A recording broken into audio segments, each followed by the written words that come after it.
sobanukirwa isoko y'ubwiru bwahishuwe, umenye byinshi bitavuzwe biri kujya byavugwa byahindura ubuzima bwawe. Shalom, shalom, shalom. Haleluya, haleluya bene data. Hallelujah, brothers. Imana nibaho umugisha. May God bless you. Ni wa wundi Habineza Aniseti n'ubundi ugarutse imbere zanyu. Always Habineza Aniseti in front of you. Kuko data yemeye n'ubundi ko twongera kuganira. Because that our Father allowed me to have conversation. Kandi ibyo tuganira si byanjye ahubwo ni ibyiri muri And nge. whatever I talk about is not about me but God in me.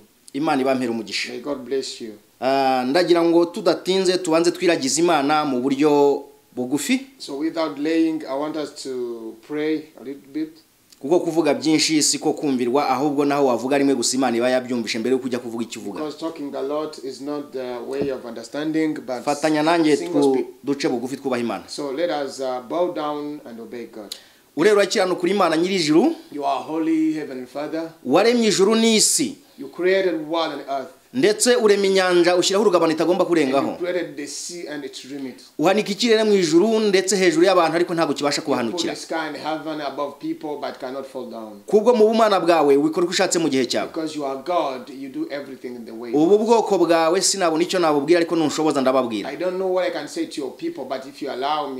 Kuko ibyo mvuga ni ibyawe. Ubyinjize mu mitima y'ubwoko bwawe. Nanjye nkubereye iti igomba kurekura amazi yawe. Like a pump line just to spread the water. Reka rero benshi bayashyire mu bubiko bwayo. So let's many of them put in there. Turagushimiye mu izina rya Yesu. Amen. Thank you in the name of Jesus. Amen. Mbere na mbere Imana. First of all, God. Sicyo twabatoza ko musanzwe mubizi. This is what you have not to train you because you already know.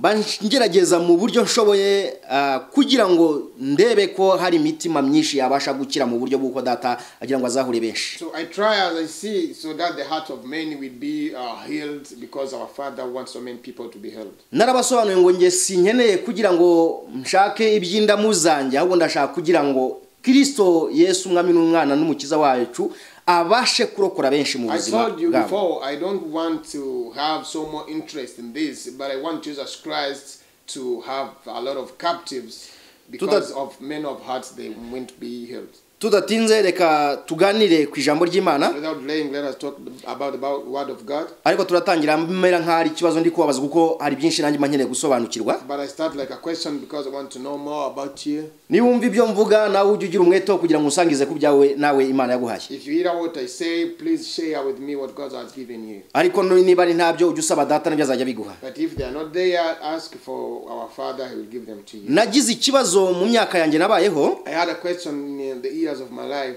Ariko nshaka umuntu wakinsobanura ndamubura. But I don't have anyone to explain. Ariko Imana ishimwe ko hari yaremye ijuru n'isi yabashije kukinsobanurira. But we thank God that God has revealed that secret to me. Ndatangira nkibaza nawe ucyumve. I'm asking, then if you hear you can answer me. Intego y'ubu butumwa cyangwa se yibi ngiye kubabwira. The purpose of this message. Ndagira ngo tuganire ku mibatizo iba kuri isi. I want us to talk about the baptism of this world. Ese ningahe? How many of them? Ikibazo cya mbere nshaka kugira ngo tuganireho. First question that I wanted to talk ariko nturambirwe igisubizo cyacyo kirahari. Don't delay because the answer is there. Iyo turebye mu ijambo ryayo, when you see the word of God, dusangamo umugabo dusangamo witwa Yohana. We find a man called John. Ari we umubatiza. Who is John Baptist? Yaravuze ngo, he said, ngewe ndimo ndabatisha amazi, I am baptizing with water.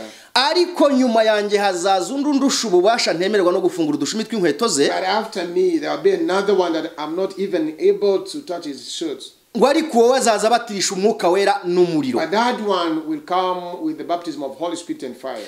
Bigaragare ko ubwo hari indi imibatizo ari ngahe ari ibiri. Which shows that there are two baptisms. Hari uw'amazi yavuze. There are that one of water. Ari we yabatirishije abantu no ari wo kwihana. The one used to baptize people. None reva ngo hazaza undi ubatirisha umwuka wera ndetse n'umuriro. Then he's saying that there will be another one who is baptizing with fire and the Holy Spirit. Gusubanze wumve ngo umwuka wera n'umuriro ni bimwe ariko ndabigusobanura ariko ni impamvu ki yabivuze gutyo. But listen, Holy Spirit and fire, they are together, but I want to explain one by one. Ese Yohana nta muriro yari afite ngo nahita ababatiza muri uwo muriro nawe?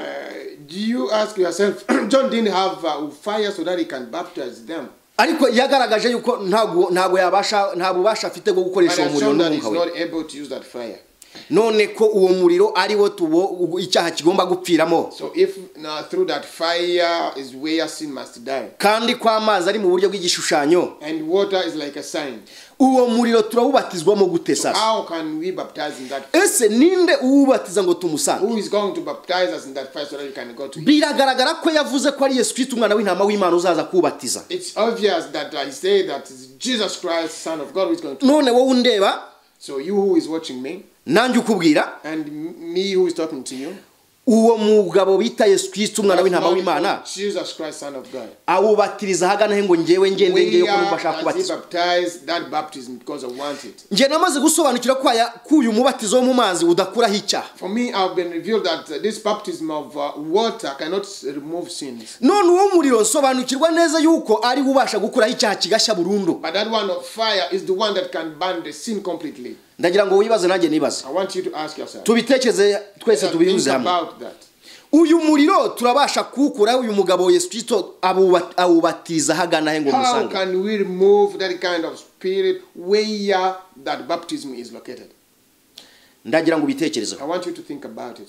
Nicyo kibazo cyabaye nk'ikinyobera ariko nishaka ahantu uyu muriro uyu mugabo awubatiza avuga atenda na handi hanu runaka ayashinze company. That is the question I want to know because I want to know if there is a company of baptism or elsewhere. Nawe niba wabuhandusha niyo mpamvu nakubwiye ngo wabasha kuhansobanuka mbwa ati Yesu Kristo namubonye hana awubatiriza hana umubatizo w'umuriro. Even you, if you know, you can tell me I saw Jesus Christ is baptizing here at this place immediately. Nkongera nkibaza nti And I wonder, ese ko Pentecote ya mbere yabashaga kuzura umwuka wera bagahanura. The first Pentecost used to be full of Holy Spirit and they prophesied. None nkatwe ko turi muri ADPR Angelica n'andi madini menshi cyane. And even as we are here in other pearl and other churches. Kuki tutacyuzura umwuka wera washize ku Mana? Why don't we feel of Holy Spirit? Did the Holy Spirit finished?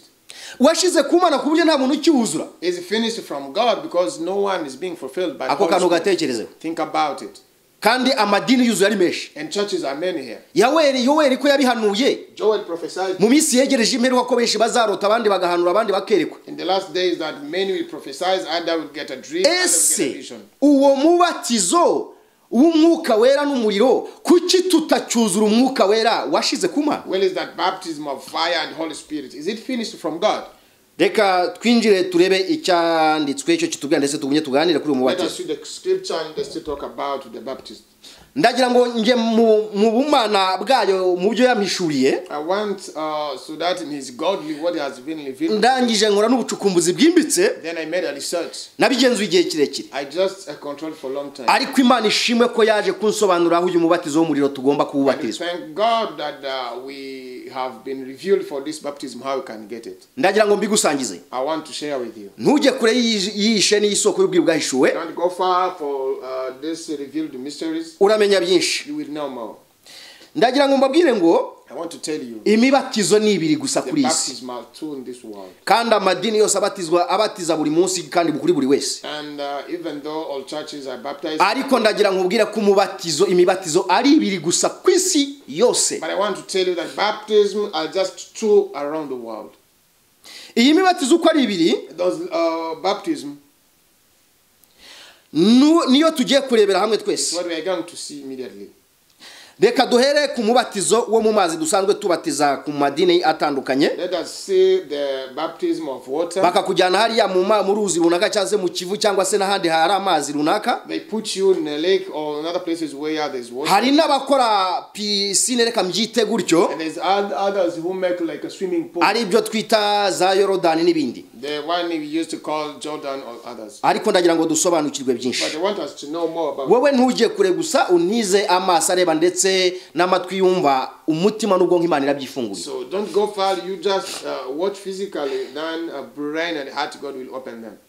Reka turebe icyanditswe icyo kitubwira. Let us see the scripture. Dusome mu rwambere rwa Petero musomyi mwiza dusomere. We read in 1 Peter. Ibice bitatu murongo wa 19 ageze 22.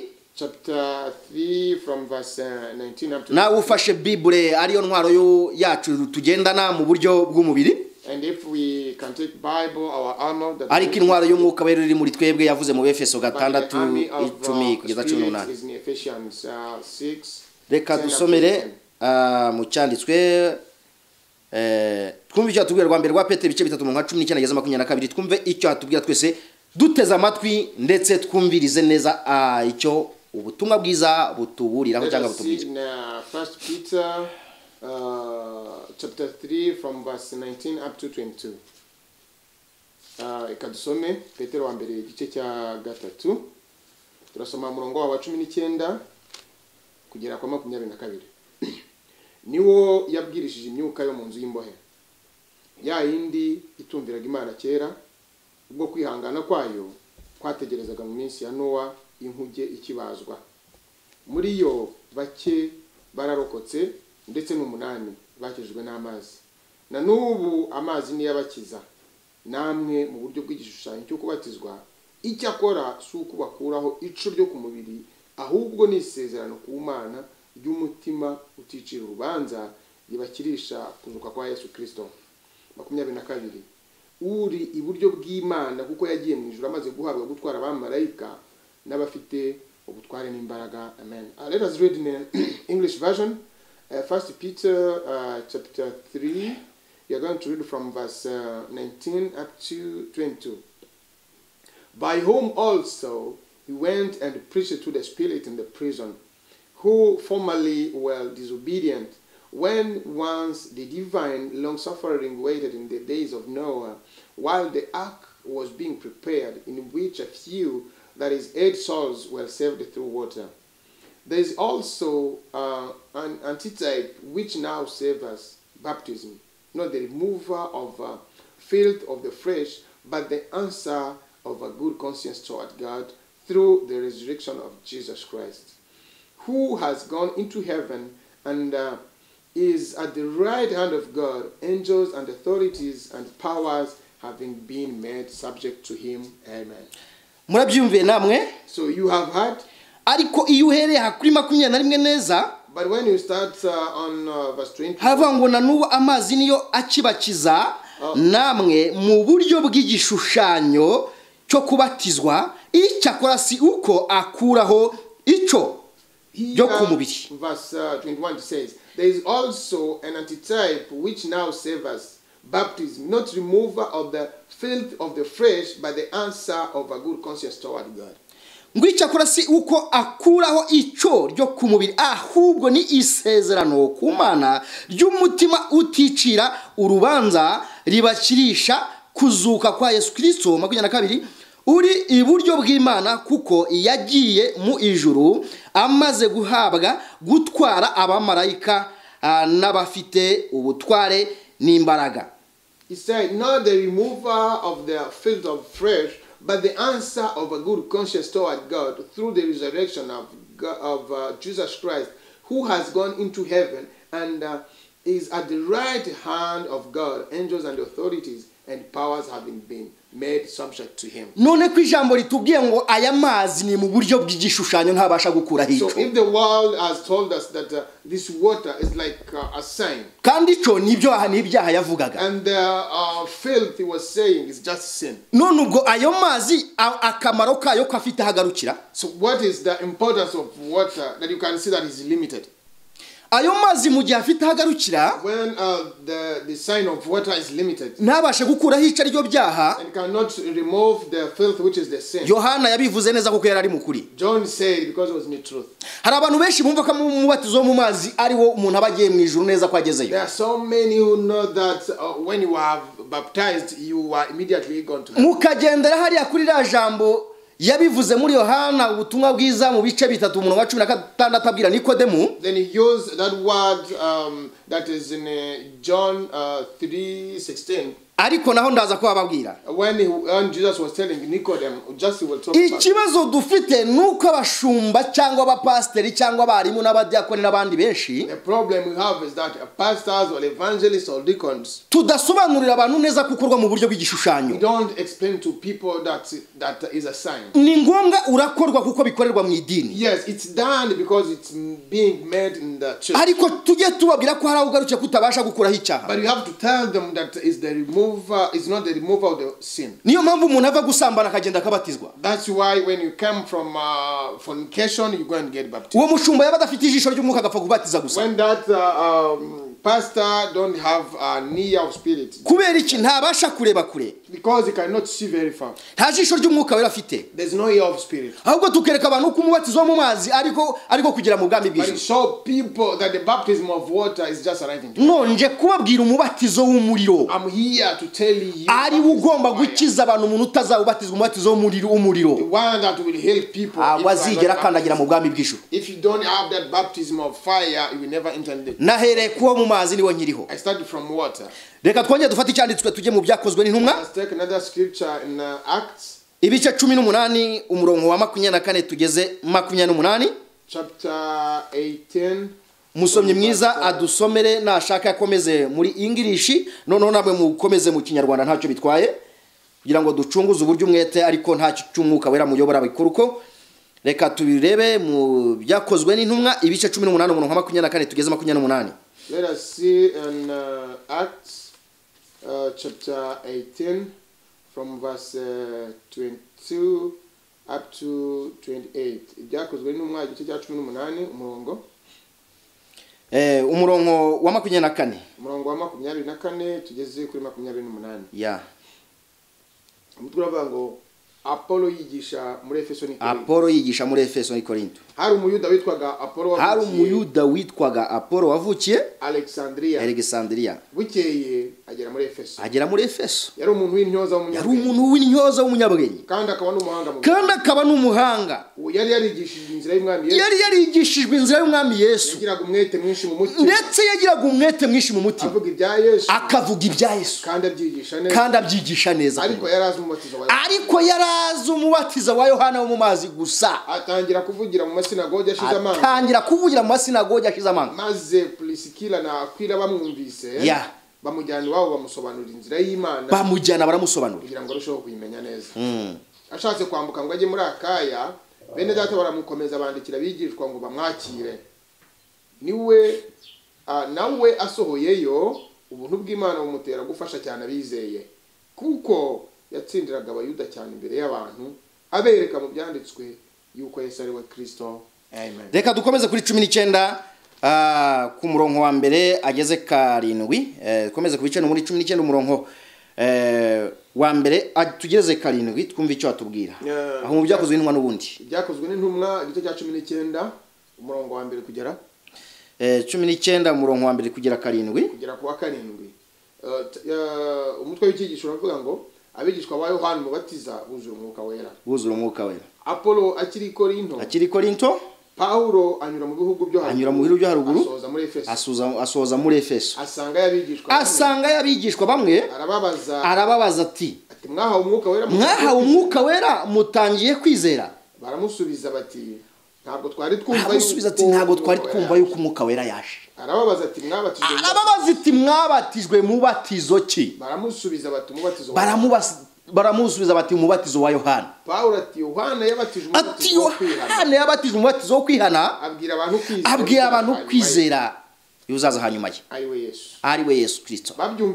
Babyumvise batyo babatizwa mu izina ry'umwuka wera ry'umwami Yesu nyirize. Paulo amaze kubaramburaho ibiganza umwuka wera bazaho bavuga izindi ndimi barahanura.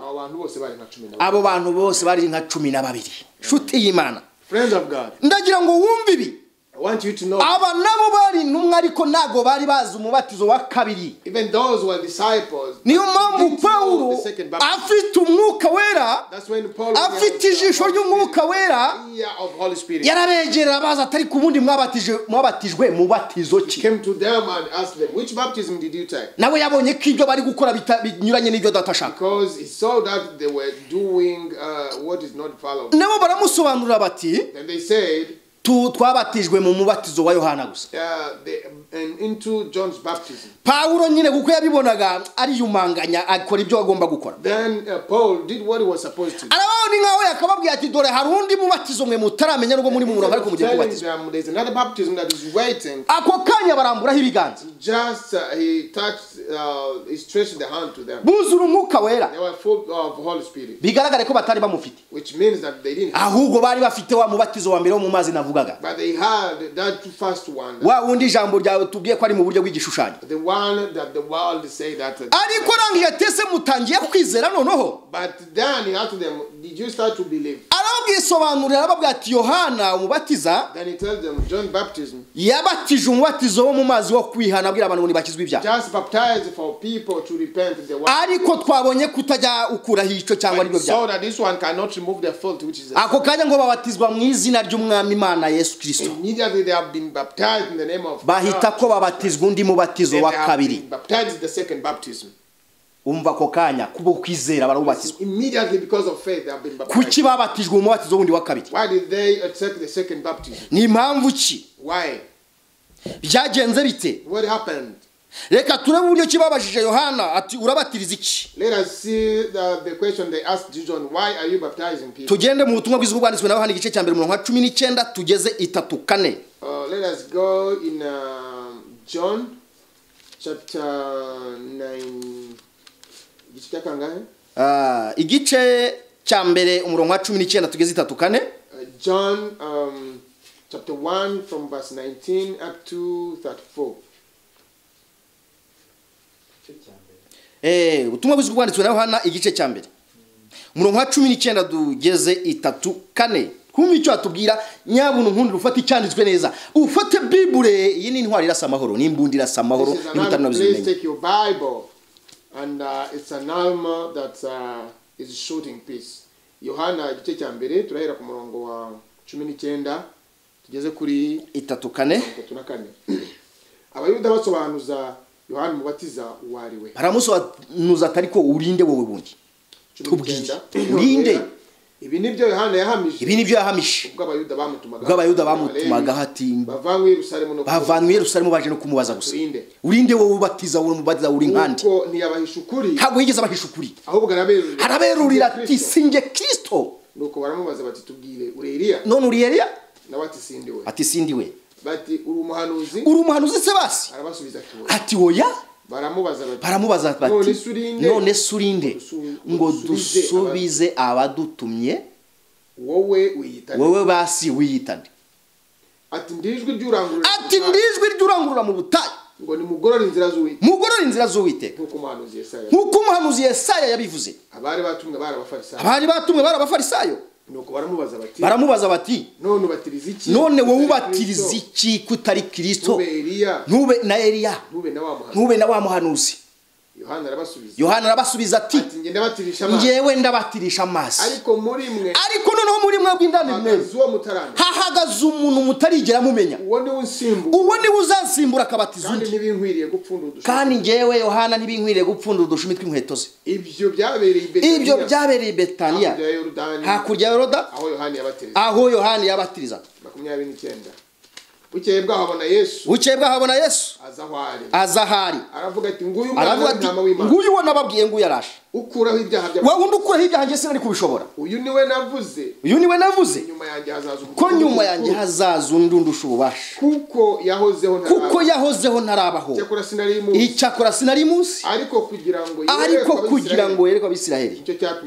Nicyo cyatumye we azabatirisha amazi. Kandi Yohana arahamya ati nabonye umwuka amanuka ava mu ijuru asa n'inuma atinda kuri we. Icyakora sinari munsi kubatirisha amazi yambwiye iti uwo uzabona umwuka amanukira akagwa kuri we, uwo ni ubatirisha umwuka wera. Nanjye mbibonye mpamya yuko ari umwana w'Imana. Amen. Ese ntabwo mubyumvisha buriya? Haven't you heard? Reka dukomeze no muri Mariko. Let us continue in Mark. Ubutumwa bwiza bwanditswe na Mariko. The good news of Mark. Igice cya mbere turahera ku murongo wa 4 tugeze 8. Chapter 1 we start from verse 4 up to 8. Reka nanjye some mu izina rya Yesu. Yeah, let's him read in the name of Jesus. Titre ravuga ngo Yohana umubatiza. The title is saying John Baptist. Wono umutwe w'amagambo. That's the title of the. Kaduhere kuri 4 ngeze 8. Let us start from aravuze ngo guhera kuri 4 ngo niko Yohana yaje abatiriza mu butayu abwira abantu iby'umubatizo wo kwihana ngo bababarirwe ibyaha. Abatuye mu gihugu cy'Iyudaya n'ab'i Yerusalemu bose barahaguruka baramusanga abatiriza mu ruzi Yorodani bavuga ibyaha bakoze. gatandatu, Yohana yari yambaye umwambaro w'ubwoya gatandatu, Yohana yari yambaye umwambaro w'ubwoya bw'ingamiya, abukenyeje umushumi. Ibyo kurya bye byari inzige n'ubuki bw'ubuhura. Yabwirizaga avuga ati, undusha ubushobozi azaza hanyuma yanjye, ntibikwiriye kunama ngo mfungure udushumi tw'inkweto ze. 8,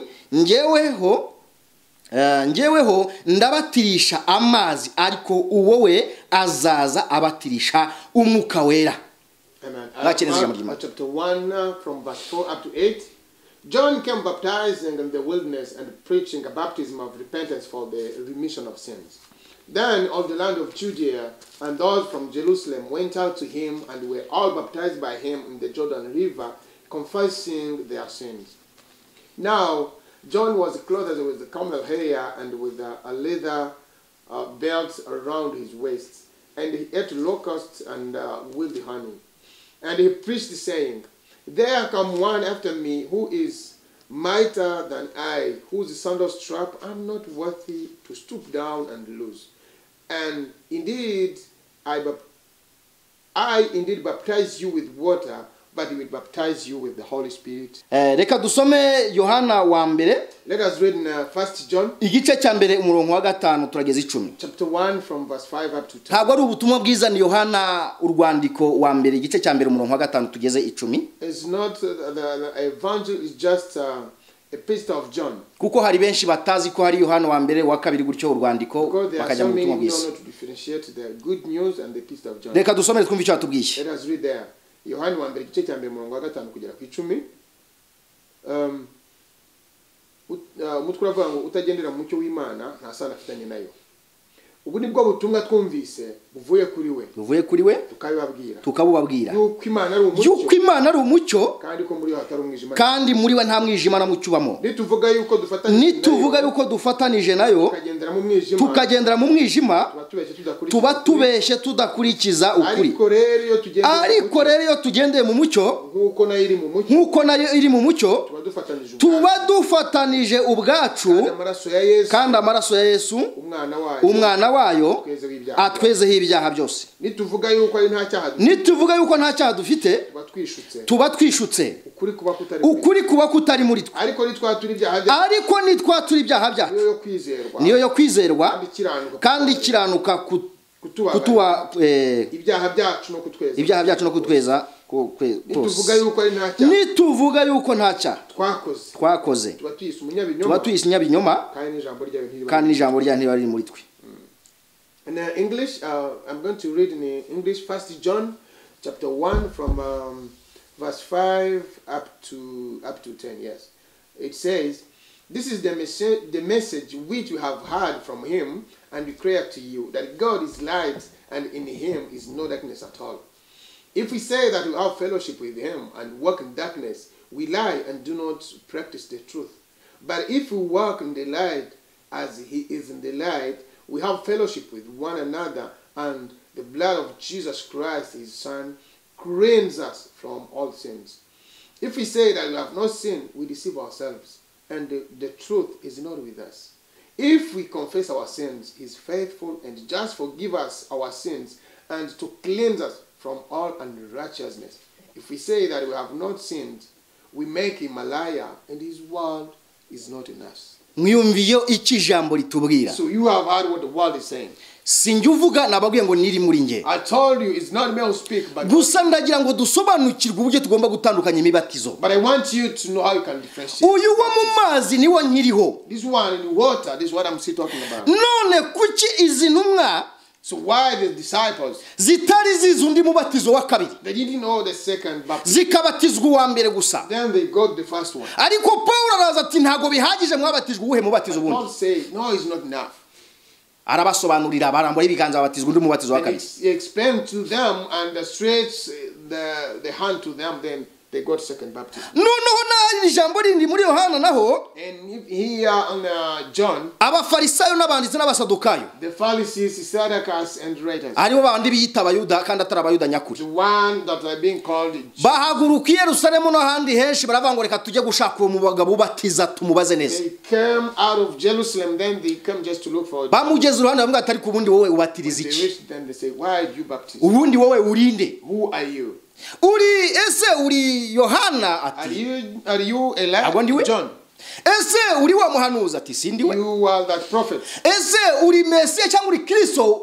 Are you Messiah or Christ? Ababwiza ukuri. He told them the truth. Ati nge ntabwo ndiwe. He said, no, I'm not. Aha wabona nkaho ari ukubeshya yabeshya ariko ntabwo yabeshye. Here you can imagine that he lied, but he Nuko bari bagiwe rya jambo Yesaya yahanuye mu bigihe ciwe. it's because they had forgotten that word that Isaiah prophesied. Bibagiwe izina Yesu Kristo yari yaravuze umwana w'intama w'Imana. They forgot the name Jesus Christ. Aravuga ngo Yohana azaza ari integuza mbanzirize. Then he said that John will be like. Arangije amwita izina ryahishwe. Then he called him a hero. Aramubwira ngo azaza ari ijwi ry'urangurura mu Then butayu he ngo said he bagorore will inzira be ye. like a voice in the wilderness. Abayuda byari byaravuye mu mitwe yabo. Then the Jews had forgotten. Niyo mpamvu yabahishe biriya byose aravuga ngo ndijwi ry'urangurura mu butayu. That's why he hide and say, Mugorore inzira z'Uwiteka. Prepare the. Arangije aravuga ati ariko ngewe hari aho ngarukira, hari undi wundi ugiye kuza none araza babatirisha umuriro. But I am limited. There's another one who is coming. Uyu muriro niwe ngiye kuzaho mu kanya ngo basobanurire nawo. Talk about.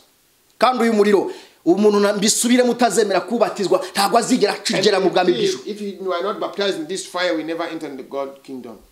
None harangije nibwo yagumye mubaza arongera bibwari ati Yohana cyari kimutunze nuko yaje ababazwa. And then that's why they say John have been hurted. Nibwo igihe cyagezeho Yohana bagiye kumugira n'abaravuga ati Yesu Kristo yizeye agira amahirwe aramugoboka. That's when it comes when they are going to do bad for him. Then nibwo yagiye kubona baranaje arangije abata hasi nguyu wo nababwiye. Then when Jesus came, he said, this is the one I told you. Dore uyu nguyu ni uwe nababwiye ugiye kuza batirisha umwuka wera n'umuriro. The one I told you is going to baptize with the Holy Spirit and fire. Kizevaya do before ainekidesta uyu lezevaya binifo niwe uze takire ubatirisha umwuka wera n'umuriro. Baptize. Tingiye mwandenganyaga kubusa. For I am not that. Tinguyu noneho mugende mumwibarize. So this is the one, go and ask him. Aha bavuye mu mwenda. They are just buriya Imana iyitaza kohereza umwana wayo kugira ngo Yohana ntiyarahuye n'ikibazo. If God should not send his son, John was in prison. Ariko kuko yarari mukuri Kristo yahise amwiyereka. But because he was in the truth, just Christ came. N'ikibazo yamukuyemo.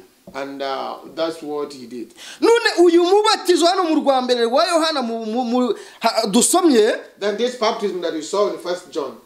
Niho tubwiye ngo uburyo ki tugomba kuba umucyo twagenda mu nzira ya. That's where we see how we have to. Hari abantu benshi bibeshya ngo bari mu mucyo kandi batari bari mu mwijima. Ariko ijambo rigomba kubakuramo mu izina ry'Yesu. Wowe riragukuramo nanjye rinkuremo. This word will remove you and remove me. Kuko ndakubwira nanjye nibwira. Because I tell you while I'm talking to myself. Kuko turacyari kuri isi tuyirwanwamo na bya bintu bitatu. Because we are still in this world where we are still fighting. Isi n'umubiri na Satani. The world and the. Ariko twe turi gucika isi nk'abagomba kujya muri gakondo y'abizeye. We are living this world going to. None uyu mubatizo ko ari w'igishushanyo. So if this baptism is a sign. Tugumye tuhanga amaso ko ari wo w'ingenzi. So can we be focused on it? Kandi twabonye gukorwa mu buryo bw'igishushanyo. And when it's like a sin. Icyambere niyo bakudumbura muri Yorodani inshuro zirenga n'igihumbi. The first one, when they can even put you in Jordan. Ntabwo ibyaha bizakura, ntabwo ari amazi azakuraho ibyaha. This water will never remove. Ndakurahiye muvandimwe nongere mbikubwiye ntabwo azakuraho icyaha. Gusa umenye ngo biriya bikorerwa mu madini cyangwa n'ahandi mu buryo bw'igishushanyo. You know that this is made in churches. Ariko si nkubwiye ngo uzabireke. But I'm not here to tell you that you can. Kuko kira gishushanyo ugomba kukijyamo. Because that sign you have to. Ndetse ukanagikorerwa. And they use it. Ariko ukamenya ko atari cyo cy'ingenzi. But you know that is not the important. Niba umushumba wa mupasiteri atagusobanuriraga. If your pastor didn't. Nje ngusobanura kuko nicyo gihe cyacu tugeze. Kugira ngo dushyire ukuri ahagaragara. So that we put. Ikinyoma tugikure hariya. Kuko hari benshi bazimanganya ukuri kandi bagufite. Because so many are despising the truth. Reka tujye ku mubatizo wa kabiri. Let us go to the second baptism. Mubatizo wa kabiri ni umubatizo w'umuriro. The second baptism is a baptism of fire. Umwuka wera. And the Holy Spirit. Uyu mubatizo this baptism. Mbere yuko nkukubwira. Before I tell you. Ndongera se nkusubira muri cya kibazo. I'll go back to the question. None uyu muriro. So this fire. Nuwa buje Is it for candles? n'uwitanura, Is it for ese furnace? n'uwimbabura, Is it for ese n'uwo muziko ducanamo, Or the one that we use for ese fire? n'uwuhe muriro Which kind of fire? nyirizina? Which kind of fire?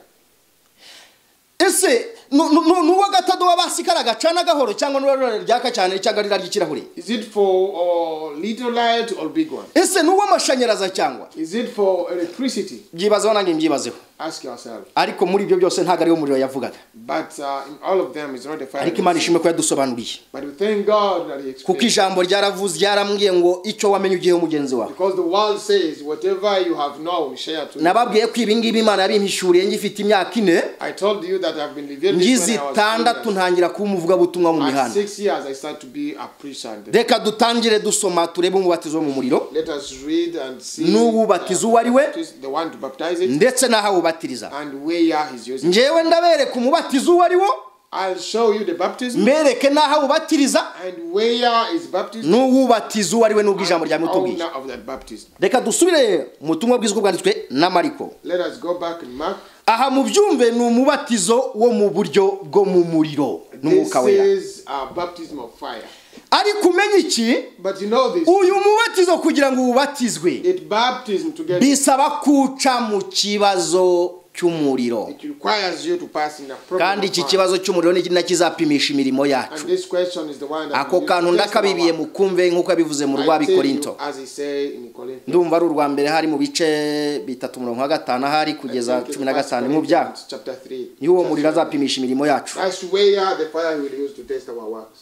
Reka badusomere mu izina ryo twizeye hasigaye twumve iki ijambo ritubwira mu butumwa bw'iziko bwanditswe na Mariko igice cyambere umurongo wa 9 hasigaye tugere ageze 13 mu izina ryo twizeye twumva neza icyo atubwira. Chapter 1 from verse 9 up to 13. Reka nanjye mufashe gakeya, reka mufashe gakeya yenda nubwo ntari umuhanga gusa mwihangane ntago ijwi rimeze neza ariko twaba turwaye twaba tubabaye twaba tumeze gute tuzagerageza kubagezaho byinshi. So my voice is not good, but let me try, because that is sickness or we are alive, we are spreading the word of God. Ubutumwa bw'iziko bwanditswe na Mariko The good news of Mark. igice cya mbere umurongo wa 9 turageza 13 reka nsome mu izina rya Yesu. Chapter 1 verse 9 up to 13.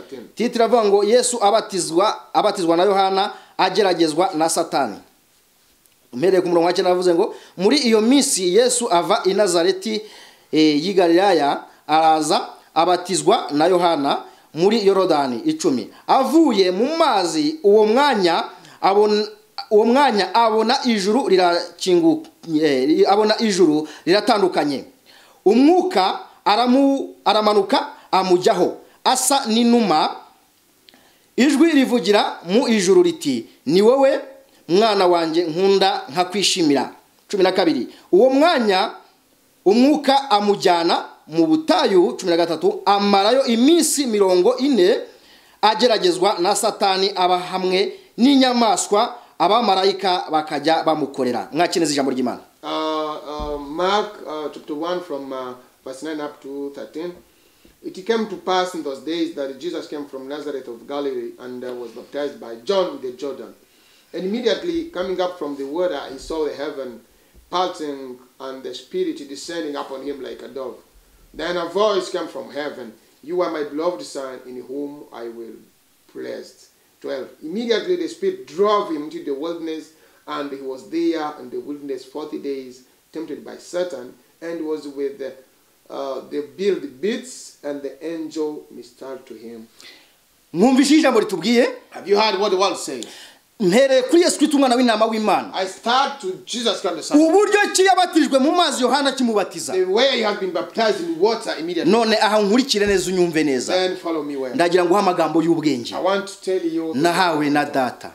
Kandi kugira ngo mukure mu rujijo. So that I move Uyu nababwiye ko ari umubatizo wa kabiri wo mu muriro n'umwuka wera. I'm here to tell you the second baptism. None ko mwebwe mubatizwa muri ya madini cyangwa muri za Yorodani n'ahandi no mu If you are zuzi runaka. baptized in different churches and different. Iyo mubaze kubatizwa After baptism. mu ngo zanyu nimugenda mugateka mukinezeza. In your houses you go and celebrate. Mukakira n'abantu rwose mugakora umunsi mukuru. Welcome people and just make a feast. Iyo utabonye ibyo gukora umunsi mukuru wakemera kubatizwa. If you don't have what you can share with Ariko murateka mukagira gute mukashashana rwose mukakira abantu. none mu gihe mushyashyana mugateka ni By byiza. the time you are doing this, it's good. Aha Yesu Kristo umwana w'intama w'Imana Here Jesus Christ, Son of God, ko yamaze kubatizwa na Yohana mu mazi, after his baptism with John, nkuko yamwibijemo ngo bisobanura gupfana na Kristo kuzukana natwe kuri twebwe niko as he bisobanura. did just make him to sin, Kuko iyo umuntu akubatije mu mazi because when you are akakudumburamo and put you inside, akakuzamura remove you, kuriya gushizemo bisobanura ngo gupfana na Kristo, it's dying with Christ. iyo akuzame ngo kuzukana nawe. Then when you get up, is None Yohana ko yabatije Yesu Kristo umwana w'intama w'Imana, then Jesus, when he was baptizing nubwo Jesus, yari yabanje kwanga aramubwira ngo birakwireka ari ugomba when John was kubatiza. baptizing Jesus, though before he refused and said, no, you are the one to baptize. Kuki Yesu Kristo umwana w'intama w'Imana Why did Jesus Christ, Son of God, yavuye mu mazi yamara kuvamo, came out of water?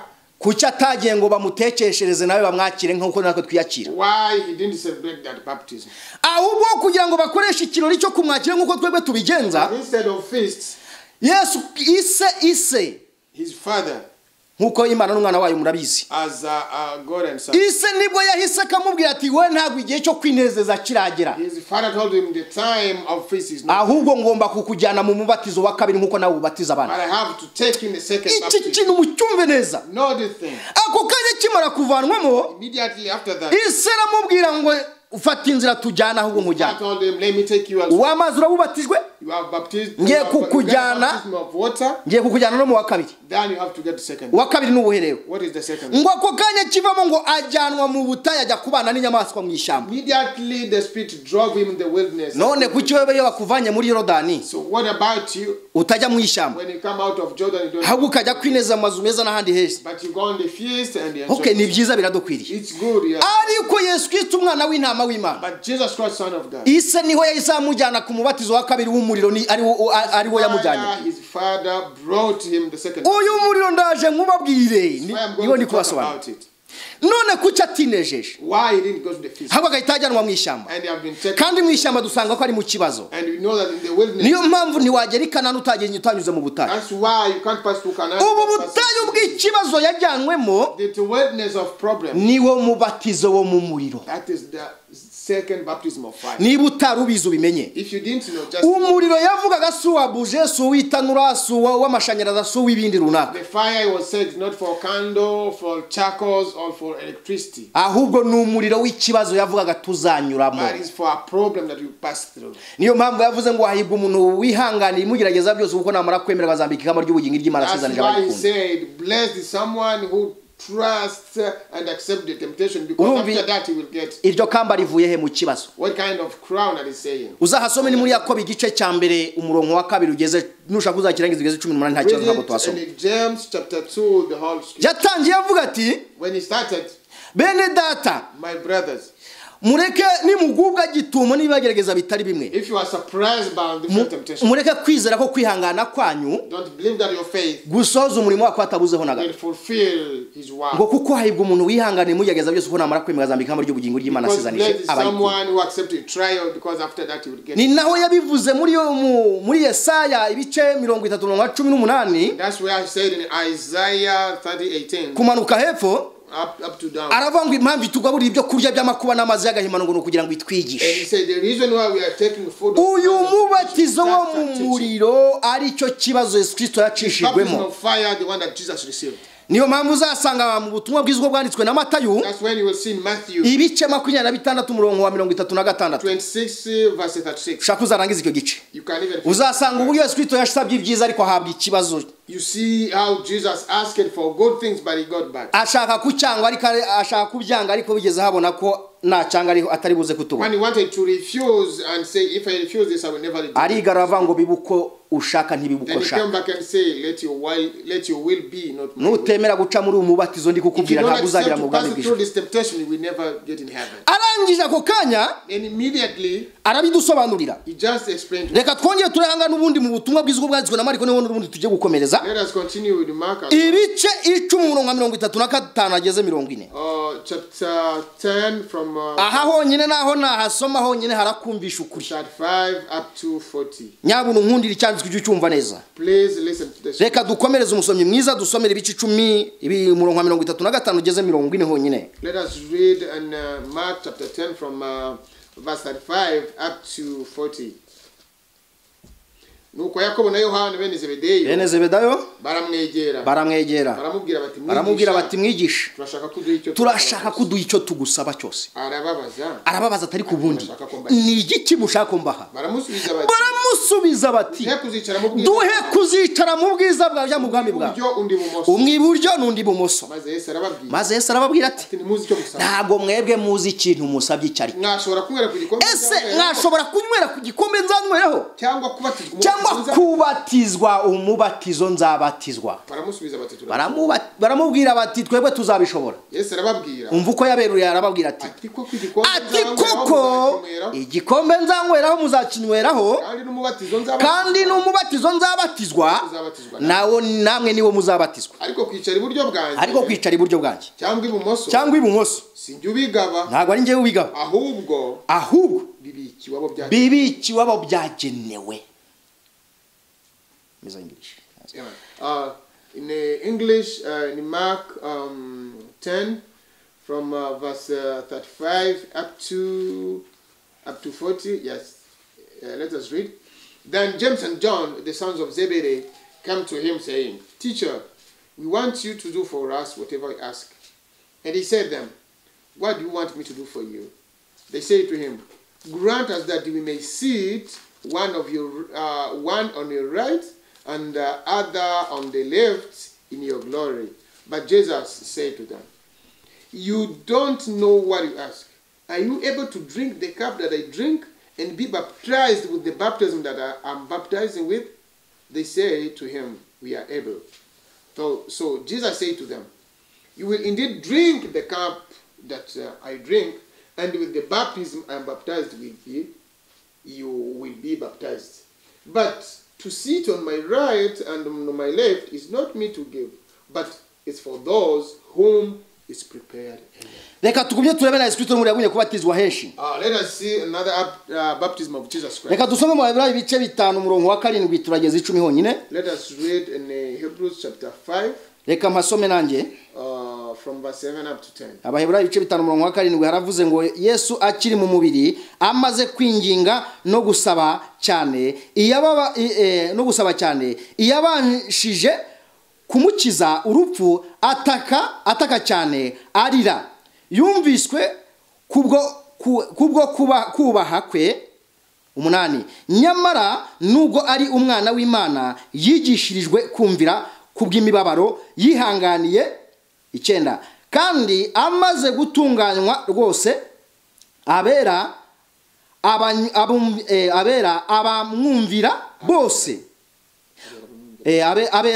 bose umuhesha w'agakiza kadashira. 10 ari na wanyuma, Imana ubwayo imwise umutambyi mukuru wo mu buryo bwa Melikisedeki. Mwakeneza ijambo ry'Imana. Hebrews chapter 5 from verse 7 up to 10. Reka tuyisomere rimwe dusobanurire, reka banza sobanurire gakeya tuyisomere rimwe turangirize rimwe. Let us explain it together. Reka dusome uburyo ki uyu muriro ahantu yawucaniye naho mpabereke ahariho. Let us see where he used this fire, the place. Kugira ngo mugende muzi neza umuriro ko ari umuriro w'ikibazo. So that you know that the fire is fire of problem. Tunyuramo twese. That we are passing through all of us. Reka dusome ubutumwa bwiza uko bwanditswe na Luka ibice 12 umurongo wa 49 tugeze 5:3. Let us read in Luke chapter 12 from verse 94 up to 53. Aha naho ngira ngo mbasobanurire uburyo ki umuriro aho yawucaniye naho yawushize. No, from 49 up to 53. I want just to show you where he has put the fire. Ndasoma umurongo umwe wa mbere namwe muzahasome muharangize. I will read first verse, then you will see. Reka dusome duhereye 49 titira avuze ngo abantu bazatandukana ku bwa Yesu Kristo ku bwa Yesu. See the title is Christ bring division. 49 avuze ngo naje kujugunya umuriro, none niba umaze gufatwa ndacyashaka iki kandi 49 say, I came to send fire on the earth, and how I wish it were already kindled. Yaje kujugunya umuriro muri iyi si. He came there to send fire on this earth. Ngo none kumaze gufatwa aracyashaka iki kandi. uyu muriro yajugunye muri iyi si This fire he brought in this ni world, umuriro w'ikibazo twese tunyuramo, it's fire of problem all of us will pass nk'uko through. yavuze ngo aho nanyuze nawe muzahanyura, As he said, wherever I pass, you mugere pass. ikirenge mu cyanjye, Just you work as I did. ngo kuko uwemeye kunyura mu irembo rifunganye, Because the one who will accept a narrow gate, iyo ni ya nzira azanyuramo abyigana y'ikibazo that anyuramo. is one who will pass with a problem. Utazanyura muri iyo nzira akanyura mu igazutse ntabwo azinjira mu bwami bw'ijuru. If you don't pass in that way, you pass in a big gate, you will never enter in the God's kingdom. Yigeze avuga ijambo aravuga ngo nimutagira kwigisha kuruta uko abanditsi n'abafarisayo ntimuzigera mugira mu bwami bwanjye bwiza. Say that if you don't preach more than Pharisees, Kandi bari abahanga, and they were wise, ariko abanenga ikintu kimwe gusa kuko banze kunyura mu irembo rifunganye, but he despised just for one. kandi because ibindi they barabikoze refused bakabyubahiriza. narrow gate, and others they did. None uyu muriro ko amaze kuwujugunya So now after sending this fire, ukaba wanga kuwucamo, and you don't accept to pass through, iki cyaha kizapfa gute? so how the sin will die? Reka ndishimangire neza, Let me just njye mu rwa mbere rwa Petero then I go in first nishimangira ndimo negera umusozo ngusobanura umuriro w'umwuka wera to tubatizwamo. the end, talking about the fire of and Holy Spirit we are. Mbishimangire neza kugira ngo ubyumve. I want to do it complete. Rwa mbere rwa Petero ibice 4 umurongo wa mbere The first Peter chapter 4 verse 1 nageza gatandatu honyine, up to 6, twumva icyo atubwira. and we see what is saying. Reka adusomere Petero wa mbere rwa mbere rwa Petero ibice 4 umurongo wa mbere ugeze gatandatu. umurongo wa mbere kujya kuri gatandatu. Nuko ubwo Kristo yababarijwe mu mubiri, Yababarijwe mu mubiri, muba ariko namwe muba ariko namwe mwambara umutima nkuwe we nk'intwaro. nk'intwaro. Kuko Kuko iyo umaze kubabarizwa mu mubiri abamaze kureka ibyaha, aba amaze kureka icyaha, ngo ahereko amara iminsi asigaye akiri mu mubiri atakigengwa n'irari rya kamere muba, ahubwo akora icyo Imana ishaka. Kuko igihe cyashize cyari gihagije gukora ibyo abapagani bakunda gukora, ndetse no kugira ingeso nizo kurarikira no kunywa inzoga nyinshi, no kugira ibiganiro bibi no gusinda n'imigenzi izira cyane n'abasenga ibishushanyo.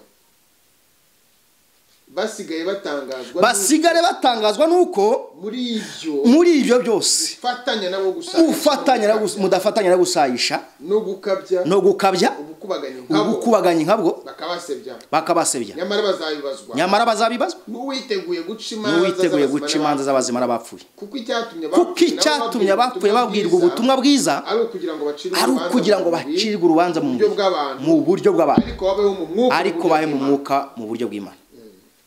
Reka dukomereza mu rwa mbere rw'Abikorinto turebe ese abatubanjirije bo babatijwe muri uyu mubatizo wo mu muriro cyangwa ntibabubatijwe. Ndimo negera umusozo. Rwa mbere rw'Abikorinto ibice 10 umurongo wa mbere twageza kane honyine. The first Corinthians chapter 10 verse 1 up to 4. Reka mpasome mu izina rya Yesu. Musemuzi n'abaradusubiriramo. Titiravuga ngo Abisiraheli batubereye akabarore kuturinda gukora ibibi. The title is Old Testament Examples. Reka nsome mpere ku murongo wa mbere twumva ijambo ritubwira. Haravuga ngo bene data sinshaka ko mutamenya yuko basogokuruza bose bari munsi ya cya gicu, kandi yuko bose baciye mu nyanja yigabanyije, bose bakabatirizwa muri icyo gicu no muri iyo nyanja gutegekwa na Mose gatatu. Bose bagasangira bya byo kurya by'umwuka na bya byo kunywa by'umwuka. Murongo wa 4 na wa nyuma ngo kuko banywaga ku gitare cy'umwuka cyabakurikiraga, kandi icyo gitare cyari Kristo. Amen. Let's read in 1 Corinthians chapter 10 from verse 1 up to 4. Yes. Moreover, brethren, I do not want you to be unaware that all our fathers were under the cloud and passed through the sea. All were baptized into Moses in the cloud and in the sea. All ate the same spiritual food and all drank the same spiritual drink. For they drank of that spiritual rock that followed them, And that rock was Christ. Amen. none ko basogokuruza babatirijwe mwaha mu mubabaro, So if our elders have been baptized bakanwera ku gitare cy'umwuka wera cy'imibabaro, and drink at the rock of Holy Spirit, aricyo Yesu Kristo banyweragaho, which is Jesus Christ, ibyo kurya byabo bikaba imibabaro, and their food were problems, ibyo kunywa byabo bikaba imibabaro, and their drink was problems, aricyo gitare bacishwemo cy'umubabaro, which is the rock that they have been passed through. kandi bamwe barabatijwe mu mazi asanzwe. And when some of them have been baptized, Ariko dore icyaha cyabo cyapfiriye nk'uko ijambo ribitubwira. but look at where their sin have been. Kuki aba basogokuruza batubanjije babatirijwe ahangaha mu Why mubabaro? our elders have been baptized. Ni ijambo ribitwereka neza. There is a word that is shown. Nk'uko hariya mu rwambere rwa Petero twasomye ibice 4, As in 1 Peter we read, hatubwiye ngo uko Yesu Kristo yababarijwe mu mubiri, it says, as Jesus Christ has been, ngo aba ariko twambara uwo mutima nk'uwe we have to do the same. ndetse nk'intwara. And as an arrow, Uwo mubabaro niho icyaha gipfira. that problem, that's where the sin died. Icyo cyaha rero nutemera guca muri uyu muriro, That sin, if you don't accept to pass through that fire, ijambo rirakweruriye ko ritazigera God ripfa. says that you will never enter there. Niyo mpamvu ahangaha uzanabisanga no mu Abafilipi That's why you will find ibice 2 umurongo wa mbere kugeza 13, verse 1 up to 30. uzahatsanga uwo mutima nk'uyu nguyu twabonye mu rwambere rwa You will Petero. see that kind of heart. None kuki Yesu Kristo yatubwiye ngo iyo umaze kubabarizwa mu mubiri uba umaze gupfa ku cyaha? So why Jesus said that if you are being tempted in flesh, you die for N'ubabazwa azira gukiranuka. the one who is in trial of righteousness. Aho bayemeye kunyura muri rya rembo rifunga, They accept to pass in now. abayemeye guca mu muriro w'ikibazo. Just pass in the fire of problem. Niwo muriro twacishijwemo twebwe That's the abizera. fire you have been passed through. Niyo mpamvu yavuze ngo ntago mwemerewe kuyivamo, That's why he say you are not allowed to get out, ahubwo yibarindiremo muri yo hano. but to protect them. Ese ni ukubera iki? It's why. Ni ukubera iki? Why? Niyo mpamvu yavuze ngo turacyarwanwa n'ibintu bitatu, That's why he said we are isi n'umubiri na Satani. three things.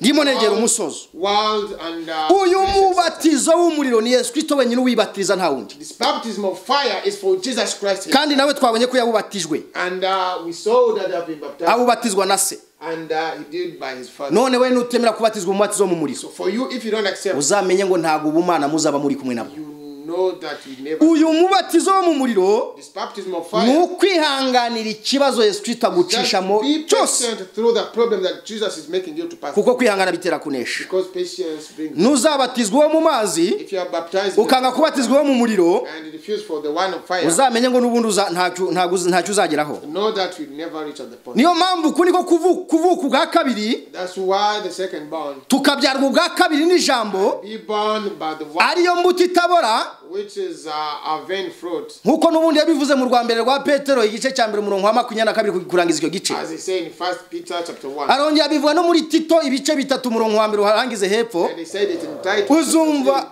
uburyo twuhagirwaho imyanda yose. You will see how you are washed all the sin. Ntabwo icyaha gipfira mu mazi rero, The sin is not ahubwo icyaha gipfira mu muriro w'ikibazo in wihangane, the fire of problem that you kuko tubatirizwa kuko dupimirwa mu kibazo, because we are being measured in the problem, tugakirizwa mu kibazo. then we saved that problem.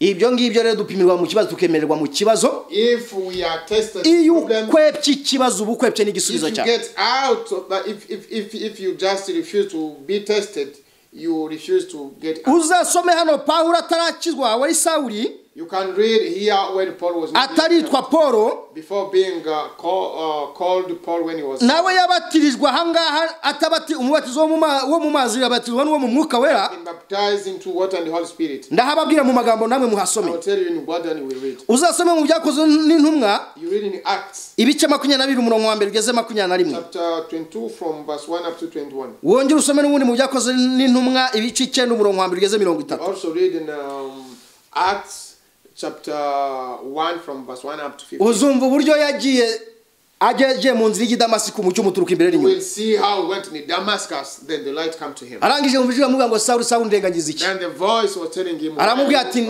persecuting. ninde ndenganya? Then I say, who are you? Aramubwira ati ninjye Uwiteka And urenganya. he said, I'm the Lord that wow. Arangije ahita aba impumyi. Then he became blind. Ariko Imana yoheza umugaragu wayo amujyana kwa Simoni mu nzu. But God sent him. Aho niho yabatirijwe mu minsi 3. Where have been baptized. Atangira kugira ihishurirwa atarigeze Then agira. he started having a vision. Aho wasomereza uraza kubyumva. You can read there. You would. None kuki umubatizo w'ibyakabatizwe bya mbere bitari bihagije? So why the first baptism was not enough? Niyo mpamvu mu byakozwe ni mu bice 2. That's why abayuda abiyisa abayuda byabayobeye. the Jews, they were so confused. Intumwa nyakuri zuzuye umwuka wera barazibaza bamwe barazibwira ati babasinzihira. When true disciples were full of Holy Ariko Spirit, siko people say that they are drunkard. Siko byari bimeze. But it was not so. Nuko bari batarasobanukirwa. It was not Uyu mubatizo because they didn't know the wa baptism. kabiri The second baptism wo mu muriro. of fire. Ndasoje nkubwira ngo By the end, I'm telling kundi you, kibazo abandi banga. love the problem. Kandi uyu mubatizo n'ububatizwa And if you are baptized in this baptism, uzagera mu bwami you will bw'ijuru. reach in God's kingdom. Kuko nibwo duherwa kuri isi ariko turi kuri isi mu buryo bw'umubiri ariko mu buryo bw'umwuka turi mu bwami Because bw'ijuru. that's what we get. Because with the flesh we are here in this world, but spiritually we are in heaven. Niyo mpamvu hari Nikodemo yagize ikibazo ati nasubira mu nda ya mama nkongera nkabyara kubwa kabiri gute birashoboka. That's why Nicodemus was asking, how can I go? Nawe ntago yari abizi umubatizo wa He kabiri. didn't know the second baptism. Imana igukuye mu bibi When God took you out of bad things, ukajya mu mudendezo w'abana b'Imana, and you go in the happiness of God's children, aho Imana ibikubyaye ubwa kabiri kubyajije ijambo ariyo mbuto itabora. there you are born for the second baptism Utagombeye uwo mu masi. without passing into the fire. Niyo mpamvu twebwe ubwacu tubatizwe tubizi neza ko ari mu buryo bw'igishushanyo butazakuraho icyaha. That's why even as we know that we are baptized, Abaye amazi akuraho icyaha nta muntu utakizwa ku isi. if water could remove sin, everyone will be. Wagenda n'aka kanya hepfo hari amazi ukidumbura. You can go immediately. Here you go in water. Then Yewe n'ikiyaga wajyamo n'utazi koga you can bakwigisha. even go into the lake.